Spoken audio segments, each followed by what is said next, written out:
जंगल में एक नदी बहती थी और इसके इर्द गिर्द पीपल के एक दरख्त पर कौवे का घोंसला था और दूसरे नीम के दरख्त पर मीना का घोंसला था। दोनों में गहरी दोस्ती थी। कौवा बड़ा चालाक और सियाना था, हर वक्त चालाकी से काम लिया करता था। इसके बरक्स मैना सीधी सादी और रहमदिल थी और वो हर किसी के काम आती। इसके बरक्स सारा दिन जंगल में इधर से उधर उड़ता फिरता, जो खाने की नजर आती झटपट कर लेता। एक रात मीना के घर मेहमान गए। मैना खुशी खुशी खाना पकाने लगी।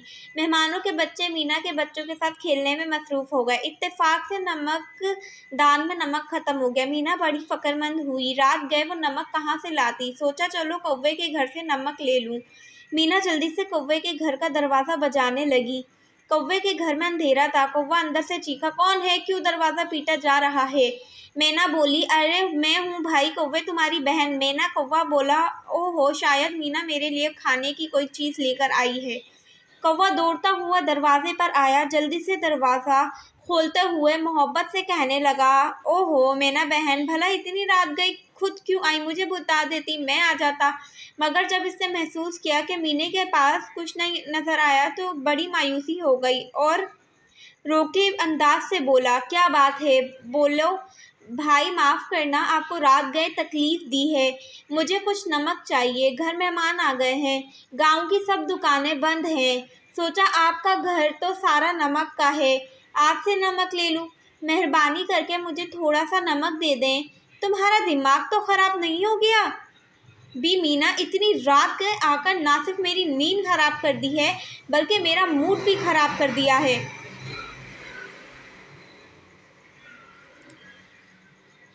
मेरे घर नमक का गोदाम नहीं जो तुम्हें दिए जाऊं, अपना काम करें। मैना बोली, आपका घर नमक का है, वैसे भी झरझर कर देकर जगहों पर गिरता रहता है, थोड़ा सा निकाल कर दे दो, खाने में डालना है। अरे जाओ जाओ, क्यों मुझे परेशान करने आ गई हो, कौवे ने गुस्से से आंखें निकालते हुए कहा।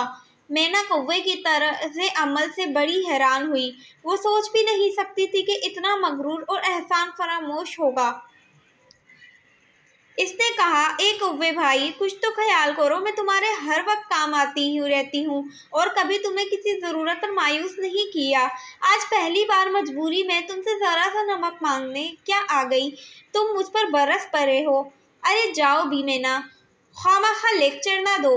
और ये कहते हुए घर का दरवाज़ा बंद कर दिया। मैना की आंखों में आंसू आ गए। इस कौवे से उस किस्म की कतई उम्मीद नहीं थी। बेचारी आंसू बहाती घर वापस आ गई। बेचारी मीना ने मेहमानों को बगैर नमक का खाना खिलाया। वाकई कौवे ने बड़ी बेहिसी का मुजाहिरा किया। खाना खाकर सब सो गए। अचानक ठंडी हवा चलने लगी और आसमान पर हर तरफ बादल छा गए और फिर बारिश होने लगी। बारिश की तेज वजह से दरख्त शोर करने लगा। हवा के झकड़े दरख्तों की टहनियाँ झूलने लगी। बसेरा करने वाले परिंदे अपने अपने घोंसलों में दुबकने लगे। मैना का घर तो मोम का बना हुआ मजबूत था, बारिश से और मजबूत हो गया। मगर कौवे का घर तो नमक से बना था, बारिश की वजह से कौवे का घर टूट गया, तरबतर हो गया। कौवे का बुरा हाल हो गया, सारा दिन भीगता रहा, इधर उधर से छुपने की कोशिश करने लगा। किसी जानवर ने भी इसे इजहार हमदर्दी नहीं किया।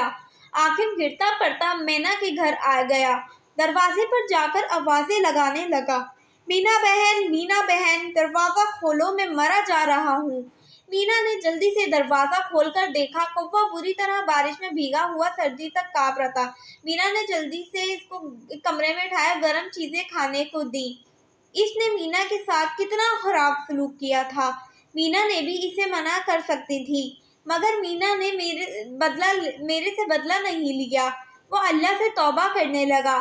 सुबह मीना गरम गरम चाय और अंडे लेकर कौवे को नाश्ता करवाने के लिए कमरे में पहुंची और आवाज़ देते हुए बोली, उठिए कौवे भैया, नाश्ता लें। बार बार आवाज़ देने पर कौवा नहीं बोला। मीना ने घबराकर लाफ उठाकर देखा, मरा पड़ा था। इसे अपने सलूक और जुल्म की सज़ा मिल चुकी थी। जैसा करेगा वैसा ही भरेगा।